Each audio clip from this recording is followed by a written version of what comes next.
So for the people that are struggling with positioning, we're going to analyze these games to see. This is a good one because I'm the only caster in this shuffle. With Druid, from me playing Wrestler Druid, what I've noticed is that when my partners kite into me and drag the team to me, it completely fucks me over, right? So when you're playing with a Wrestler Druid, you want to have good distance. The Druid wants you to be spaced out away so he can be at that safety pillar healing you. And then you don't drag a warrior that's going to cleave him and swap to him because he's not going to have hots on himself.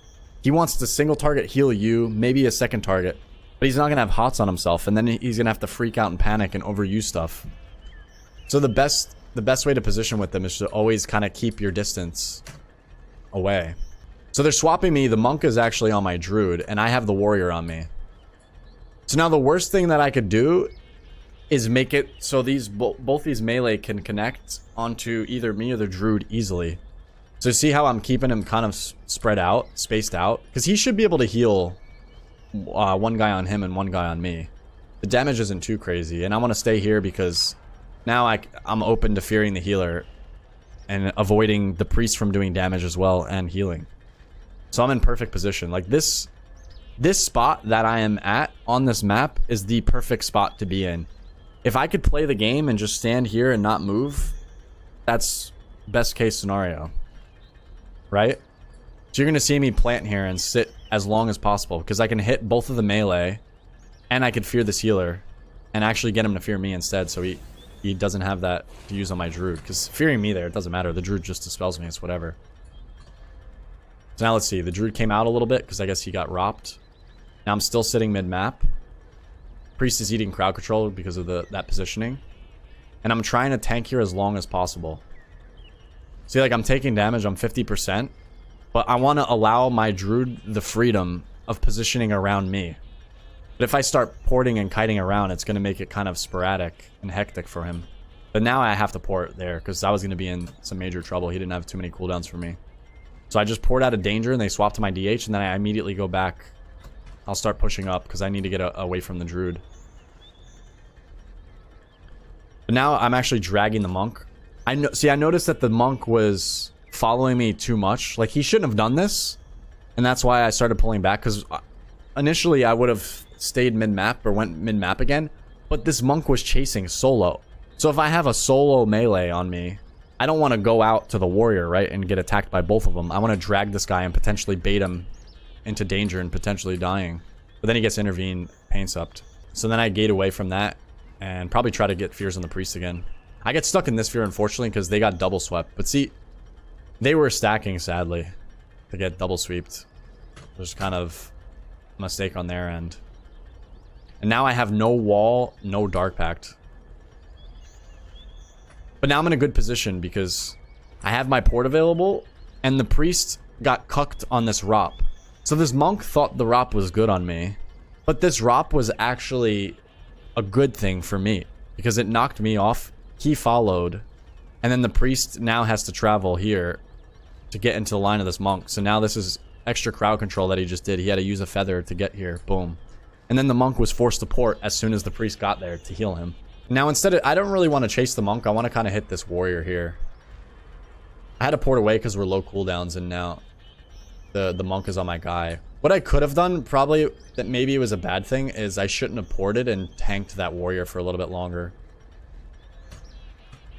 But now it's Serenity on my druid. I was kind of freaked out about the Serenity, and the monk was lower health, and he also doesn't have Karma, so I wanted to peel this off of my druid. Because I could have sat there DPSing the warrior, but I was a little bit worried because the monk with Serenity could solo the druid. And then the monk gets away.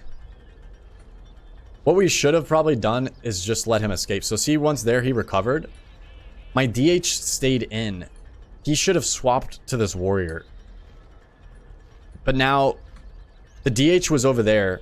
Me and the druid now have to come over here to get in his line of sight. And now, guess what? Look. We're all stacked up. That's a no-no. And now he's trying to recover the DH, but he doesn't have any cooldowns, no Iron Bark and stuff. And then I think the DH just dies here. Yeah, he walks into the warrior's line and just gets Stormbolt executed. He actually lost the druid there again. He like completely fucked it. Let's see. So the druid's coming here to heal him. Oh, the druid actually went down. And then the DH goes up top. Oh, wow. See those positional mistakes? All the DH needed to do was come back, hit the warrior, let the druid have our safety position, let me and the druid be near our gateway. But then we dragged the fight over there for some odd reason. The karma was coming up. You're not going to kill him. He's just going to karma and potentially do a counter go on you. And then completely destroy him. You know where your druid is? You want to know where your healer is as much as you can. Yeah. I don't think that was the game that I was looking for, though. I want to see one where I'm targeted the whole game. So let's see. Druid gets incapped. Monk gets feared. Now, ideally, I need to kind of push to mid-map so I can get a good distance from my port. And also, the barrier just gets ropped, which is good, so we totally negate the barrier. Yeah, I go mid-map to try to take some damage, but I'm probably going to have to jump port here. Yeah, there we go. There's the jump port. So I'm trying to bait as long as possible. I had Iron Bark, so I could have potentially stay out there. Like, now I can go out there. He NS me, so I'm totally fine.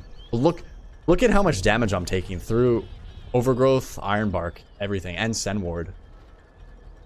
That's kind of nuts. But I should kind of be stabilized here, hopefully. He's in tree form. I have Iron Bark up. This is me dying through Iron Bark. So I'm trying to counter pressure here. The Druid, unfortunately, walked in, and our team got triple stunned again. This is what we really got to be cautious about. Too much close quarters to where we keep getting stunned with the team. So to see now the Druid gets stunned and cleaved with us. I guess it doesn't matter because we're kind of recovering and I had full hots. He gets feared out of it, but then the warrior just dies. Yeah. My Druid is down bottom, which is a good thing. But I have to alter my positioning just because of where he's at. Normally, I'd want to push to mid-map because I put my port gate. But since he's down there, if I go mid-map, I'm going to line him unless I go into the corner on the edge. But then the monk's most likely just going to rop me, so I don't want to be in a position to get ropped. But so he's down there. That means I need to jump down here. Because then when I'm down here, I'm actually lining the priest as well until the priest goes to the corner. So see, he's trying to push up right now. I have my Druid in the room. And then I'm right. Alright, he moved over to there. So I have the distance between him. And the monk is attacking someone else. And now he's starting to come over. Alright, here comes the monk now. I want to try to sit here and tank it as long as possible. But I see Serenity, so I'm most likely going to port out instantly. Yep. I should maybe try to tank a little bit of the damage. I'm just so freaked out by Serenity because I've gotten like too banged by it. Because I don't want to bring the situation now where he could have went to my Druid. They both got double feared, but I guess the monk continued to just come Mongo me. So it worked out. Now he could just trade the bark. Yep, there you go. He trades the bark. And then I can kind of sit and plant and do what I want. Now that he gave me the bark. I'm kind of lining him here, so I need to... I just used the gate and I wanted to waddle back into his line because he was still down bottom.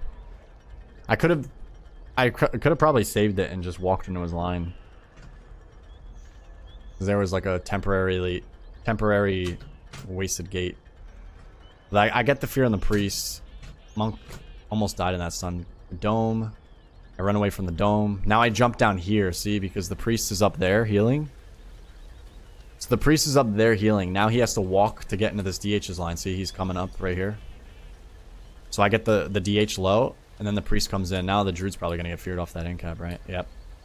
So now I need to get back in port. And this also forces out my wall. It's kind of shitty. Because like, in a sense, it was good. We dragged the priest in and pulled the DH line, but then it also... My Druid got stuck close quarters and got feared off the incap. So it kind of helped us and it kind of hurt us. So I port away 50%, get away from the melee, go back in my Druid's line, cast from the top. Trying to keep the distance between me and the Druid. Now I have to start kiting away. Trying to move away. I'm moving a little too close to the Druid. I need to move away, see, because I brought the stun onto him. So now he got stunned. What I should have... I guess I pushed up for the fear. I don't know. I could have sat back and not got the Druid double stun, but I wanted to get the fear. I guess because we're on the offense, so it's kind of a good thing, because I went for the kill. I guess I was reading it at that time. Because you could have made one of two decisions. I read the situation as the monk was dead and I wanted to be offensive there. Or I could have just sat back, kind of more safe, and just sat over there. to live. But I just trade the Dark Pact and I push up for the fear on the priest. Because I had a precog, so it was like free fear. They can't kick it. And then I just go for the damage on the... I actually landed a bolt, I think, on him. Yeah, we get double bolt on the monk. Because I got the precog. And the DH didn't have a kick, but the monk did. But he got stunned. So I got the double bolt right there into the kill. And used the precog to fear the priest. But I could have played that defensively as well. We just might not have scored the kill there, but it would have came soon. Probably better to just go and push for that offensive play, because I had Dark Pact, then I still had Hellstone, and he had no Karma, no Diffuse, so... Curse of Weakness? I mean, I try to. Yeah, I try to Curse of Weakness it. That's why I said I should have tried to tank it longer. I needed to tank it longer, because I dragged... That monk could have just swapped to my Druid, which he should have when I ported. That's what he should have done. And then, yeah, I would have put my team in a bad position. But he continued to run after me, so the port was actually fine. But if he didn't continue to run at me, then the port was bad. Positioning that affects CC stuns on healer is much more important. Yeah. If you can avoid dragging melee onto your healer, you're going to put them in a much better spot. I can't seem to concentrate on enemy offensives and defensives. Oh, there's just like a lot going on in your awareness. Yeah. Awareness is going to come over time. There's no magical solution, right? Your awareness is going to improve once you get more familiar with everything going on, but at the start it's going to be very overwhelming. Like people will have awareness issues when you don't fully understand the damage rotation, and then you're trying to process what's going on PvP wise at the same time. So a trick to improve on that is to get very familiar with how to do damage on your class, to where you don't even need to look down at your bars for longer than like a second. So you just glance. Okay, 2-stack Conflag, 2-stack Shadowburn. I know what to push next. Train your brain to know what to push next without overthinking it for more than a second. Because if you overthink it for more than a second, then your awareness is going to lack looking at the offensive ability, like the enemy's offensive casts, their positioning, your healer's positioning, etc., and your own positioning. So yeah, basically muscle memory, your rotation. If you PvE, that helps. Like, go start raiding, understand how that class does damage and min-max, and then you don't want to copy 100% a PvE rotation, but take that and then build the PvP rotation in your mind, or the priority system, because then you're not going to be looking and paying attention to the other PvP stuff that's going on. So PvE, get familiar with playing your class and doing damage. I would not recommend trying to learn the class and how to do damage in PvP unless you're an experienced PvPer. Like, it works for me because I just PvP, right? So I already understand how to position, how to force cooldowns, rotate cooldowns. So it doesn't matter. I can learn it and practice it in PvP when I play a new spec. But if you don't already have that experience in PvP, don't try to do both of them in the same, like, same content type, I guess.